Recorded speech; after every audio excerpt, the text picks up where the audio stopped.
अखिलेश यादव का गुस्सा सातवें आसमान पर है। उन्हें लगता है कि कांग्रेस ने उनके साथ धोखा किया है।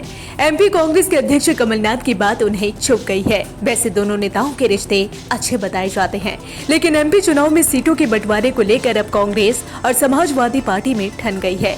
अखिलेश यादव ने तो इंडिया गठबंधन से बाहर निकलने की धमकी तक दे डाली।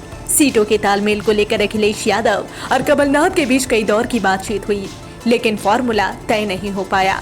समाजवादी पार्टी के सूत्रों का दावा है कि अखिलेश यादव तो 5 सीट लेने पर भी राजी हो गए थे, लेकिन कांग्रेस ने नवरात्रि के पहले ही दिन उन सीटों पर उम्मीदवारों की घोषणा कर दी जिन सीटों पर समाजवादी पार्टी का दावा था। अब अखिलेश यादव एमपी में कम से कम 50 सीटों पर चुनाव लड़ने की तैयारी में है।